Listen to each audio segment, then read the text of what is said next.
Hello बच्चों, आप सभी का स्वागत है हमारे YouTube channel smart mathematics classes में। बच्चों, हमने अपनी पिछली क्लास में एक्सरसाइज 3.1 में आपको क्या बताया था। इस जो प्रश्न था, पहला प्रश्न था आफ्ताब और उसकी पुत्री वाला।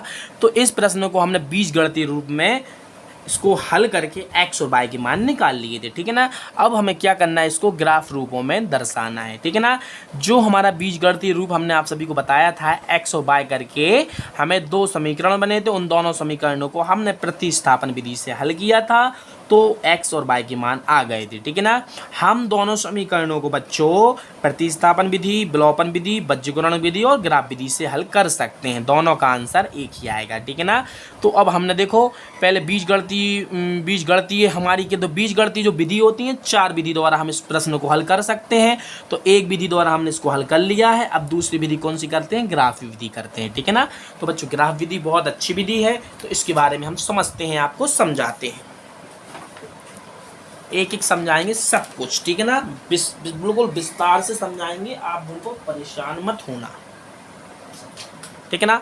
तो इसमें बच्चों क्या पड़ेगा, आप देख लो। इसमें दो ही समीकरणों की आवश्यकता होगी, तो दो समीकरण फिर से हम यहाँ पर लिख लेंगे जो हमें दो दिए गए थे। x - 7y + 42 = 0 समीकरण 1 था हमारा। x - 3y - 6 = 0 समीकरण हमारा 2 था, ठीक है ना बच्चों। तो बच्चों, हम आप सभी को एक बहुत महत्वपूर्ण बात बता रहे हैं, ठीक है ना। बहुत महत्वपूर्ण बात बता रहे हैं। आप देख लें कि बच्चों, यदि आपको याद रखना है, यदि A1/A2 बराबर है B1/B2 के, बराबर है C1/C2 के, तो यदि तीनों आपस में बराबर हैं तो आप कह सकते हैं समीकरण युग्म के अनंत अनेक हल होंगे, ठीक है ना बच्चों। यदि तीनों आपस में बराबर A1/A2 करें, B1/B2 करें और C1/C2 करें, तीनों आपस में बराबर हैं, तो बच्चों इसमें जब हम ग्राफ बनाएंगे, ठीक है ना। जब ग्राफ पढ़ रहे हैं तो आपको ऐसा सब पूरा ग्राफ पढ़ रहे हैं तो हमें समझाना आपको ज़रूरी है, ठीक है ना। इसके बारे में समझना आपको ज़रूरी है। तो समीकरण योग में कहने का मतलब है दो समीकरण ऐसे होंगे, ठीक है ना। पहला जो मान होता है A1 का होता है, दूसरा मान, दो समीकरण होंगे तो पहला x है जो A1 का मान होगा, दूसरा x B1 A2 का मान होगा। पहला y है जो B1 का मान होगा, B2 का मान होगा, C1 का मान C2 का होगा, ठीक है ना। ऐसा करने पर तीनों यदि बराबर होते हैं तो कह सकते हैं जो हमारे समीकरण योग में अनंतानेक हल होंगे तथा रेखाएं समपाती होंगी। अब बच्चों, संपाती का मतलब होता है जब हम ग्राफ बनाएंगे बच्चों, कहने का मतलब कि हमारा ग्राफ मान लो इस प्रकार से बना, कुछ हमारा चतुर्थ ग्राफ हमने ऐसा बनाते हैं, चतुर्थांश में दर्शाते हैं ग्राफ को। यहाँ पर +x होता है, -x होता है, +y होता है, यहाँ पर -y होता है, क्षैतिज अक्ष होता है, ऊर्ध्वाधर अक्ष होता है, ठीक है ना। और यहाँ पर 0 0 होते हैं बच्चों। हमारा मान लो एक हमने ग्राफ बनाया तो एक हमारी रेखा ये आई, और दूसरी जब हम ग्राफ रेखा खींच रहे हैं वो भी इसी के ऊपर से हमारी रेखा होते हुए आगे बढ़ गई, ठीक है ना।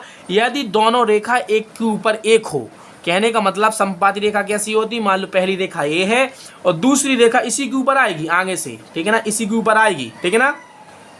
पहली रेखा हमारी यहाँ से यहाँ तक थी, लेकिन दूसरी रेखा यहाँ से यहाँ तक है, यानी इसी के ऊपर से होते हुए दूसरी रेखा आएगी, तो कह सकते हैं रेखाएं आपस में कैसी हैं, समपाती हैं, ठीक है ना। तो प्रश्न में क्या होगा, A1/A2 बराबर B1/B2 बराबर C1/C2 यदि होता है तो कहेंगे रेखा क्या है, समपाती हैं, ठीक है ना। हम आपको यानी इससे तुलना करोगे A1/A2 बराबर B1/B2 बराबर C1/C2 से, तो आप डायरेक्टली बता दोगे कि कौन सा इसमें वो लग रहा है योग में, समीकरण योग में अनंतानेक हल है कि कुछ और है। अनंतानेक हल है तो संपाती रेखाएं होंगी, ठीक है ना। यदि कोई हल नहीं होगा समीकरण युग्मों का, तो कोई हल का सूत्र कैसा होता है, A1/A2 बराबर है B1/B2 के, बराबर नहीं है C1/C2 के। यदि ऐसा रूप आ जाए तो इसको किससे तुलना करना है, इनसे तुलना करना है। जो पहला x है, x का पहला x है जो A1 का मान है, दूसरा x है A2 का मान है, पहला बार हमारा B1 का मान है, B2 का मान है, C1 का मान है, C2 का मान है, ठीक है ना। दो बराबर है, तीसरा बराबर ना हो तो कोई हल नहीं होता है, तथा इसमें रेखा कैसी होती हैं? समानांतर, समांतर होती है। जब आप ग्राफ बनाओगे बच्चों, तो देखो ग्राफ जब बनेगा ना, तो इसमें देखो जैसे हमने संपाति बताई थी ना, एक के ऊपर एक, तो कहने का मतलब है एक रेखा मान लो पूरी ए है, दूसरी रेखा इसी के समानांतर होते हुए ऐसी जाएगी, लेकिन दोनों रेखा आपस में कभी भी टच नहीं होंगी। यहाँ पर जितना अंतर होगा, यहाँ पर मान लो 1 सेंटीमीटर है तो यहाँ पर भी 1 सेंटीमीटर होगा, ठीक है ना, दोनों सिरों पर। तो ये रेखा आपस में कभी नहीं मिलेंगी, उन्हें हम क्या बोलते हैं? समानांतर रेखा बोलते हैं, ठीक है ना। तो समानांतर रेखा कब बनेगी? जब A1/A2 बराबर है B1/B2 के, बराबर नहीं है C1/C2 के, ठीक है ना। तथा तीसरा, दूसरी स्थिति हुई, ये पहली थी, पहली स्थिति हमने बताई अनंतानेक हल की, कोई हल नहीं हो समीकरण युग्मों के, जब अद्वितीय हल हो समीकरण युग्मों के, तो रेखाएं एक दूसरे को प्रतिच्छेद करती हैं, ठीक है ना बच्चों। बहुत अच्छा है, क्या बोल रहा है? जब बच्चों क्या हो, कहने का मतलब कि अद्वितीय हल हो, तो अद्वितीय हल का सूत्र क्या होता है वो बता दें आपको। A1/A2 बराबर नहीं होता है B1/B2 के, ठीक है ना। यदि ऐसा लिखे तो अद्वितीय हल का सूत्र है, यदि ऐसा दिखे तो कोई हल नहीं है का सूत्र है, यदि तीनों बराबर दिखें तो अनंतानेक हल का सूत्र है, ठीक है ना। हमने आपको तीनों के बारे में समझा दिया है। अद्वितीय हल हो तो इसमें रेखा कैसी होती? प्रतिच्छेदी। अब प्रतिच्छेदी रेखा कैसी होती बच्चों? समानांतर रेखा आप समझ गए हो ना। प्रतिच्छेदी रेखा का मतलब होता है एक रेखा ए है, दूसरी एक रेखा को दूसरी रेखा आपस में क्या काटती? काटती है। जहां पर काटती है उसे हम क्या बोलते हैं? प्रतिच्छेदी बिंदु, ठीक है ना। तो ऐसी होंगी, ग्राफ जब बनाओगे ना तो ग्राफ में ऐसी रेखा कटेंगी, ठीक है ना। एक रेखा दूसरी रेखा को काटेगी और जहां पर काटेगी वो प्रतिच्छेदी बिंदु कहलाता है। और समानांतर कैसी बनेंगी? ग्राफ में दो ऐसे समानांतर बनेंगी। संपाती हमने आप सभी को बना के बताया था कि एक रेखा यहाँ से यहाँ तक थी और दूसरी रेखा इसके ऊपर आ गई थी, तो संपाती हो रही थी, ठीक है ना। इसी के ऊपर बन जाए तो संपाती। तो बच्चों मुझे लगता है आप सभी को समझ में आ गया होगा। तो जो हमारा पहला प्रश्न दिया गया है आप देख लो। पहला प्रश्न जो हमारा दिया गया है इसको हम क्या करते हैं? सबसे पहले बच्चों ax + by + c = 0, समीकरण 3 a, इसको मान लो A1 B1 C1, A2x + B2y + C2 = 0, समीकरण 4 लिखो।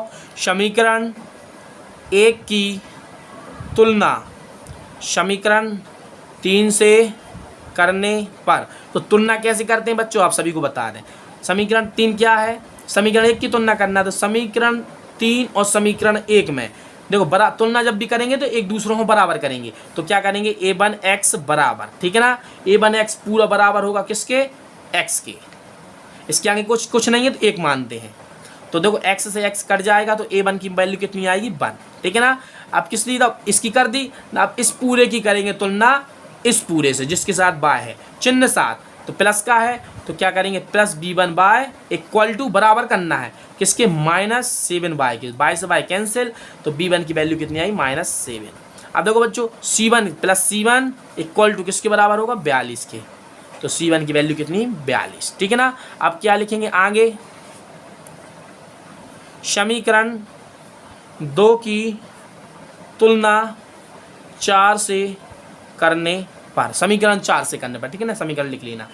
समीकरण 4 क्या है बच्चों? देखो ये हमने माना है, इससे करो तो देखो समीकरण 2 हमारा क्या है? ये है। तो इस पूरे की तुलना हमारे इस पूरे से करो तो क्या है? शुरू में A2x बराबर, तुलना जब भी करेंगे तो बराबर लगाएंगे, यहाँ पर x है, इसके आगे कुछ नहीं है तो 1 मानते हैं, x से x कैंसिल, तो A2 = कितना? 1 है, ठीक है ना बच्चों। अब क्या, अब दूसरा क्या है? -3y = तो इससे करनी है, इससे पूरे से B2y से, प्लस B2y, y से y कैंसिल, तो B2 की वैल्यू कितनी आई? -3, ठीक है ना। अब किससे करेंगे बच्चों? इससे करेंगे C2 से। C2 = देख लो समीकरण 2 में क्या है? C2 का मान -6, C2 बराबर -6। आप देख सकते हैं A1 B1 C1 A2 B2 C2 सबके मान आ गए हैं, इसलिए आप करके देख लो, सूत्र लगा कर देख लो। A1 अपॉन A2 कितना हो रहा है, A1 का मान कितना है 1, A2 का मान कितना है 1, तो इक्वल टू कितना है 1 है, तथा B1 upon B2 equal to B1 का मान कितना है -7 अपॉन -3, ठीक है ना। तो माइनस से माइनस कैंसिल, 7/3। तो देख लो दोनों आपस में बराबर कहाँ है, यदि जब, ठीक है ना, A1 अपॉन A2 बराबर B1 अपॉन B2 के, तो देखो A1 अपॉन A2 का मान कितना है पूरा 1 है, बराबर B1 अपॉन B2, देखो B1 अपॉन B2 का मान कितना है पूरा 7/3, तो आपस में बराबर हैं। यहाँ पर 1 है, यहाँ पर कितना है 7/3, तो बराबर नहीं का चिन्ह लगा देंगे, ठीक है ना। तो आप देख सकते हैं हमारी कौन सी वो आई है, क्या आया है, अद्वितीय हल का सूत्र लगाएंगे। क्या लगाएंगे यहाँ पर, अद्वितीय हल। अब भी हमने आप सभी को बताया है, जब A1 अपॉन A2 बराबर नहीं होता B1 अपॉन B2 के, तब कौन सा सूत्र लगता है, देख लो। देखो अद्वितीय हल होता है, तो अद्वितीय हल में रेखा कैसी होती है, प्रतिच्छेदी होती हैं। तो जो हमारा जो प्रश्न दिया गया बच्चों 3.1 में जो पहला प्रश्न दिया गया है, हमने इसको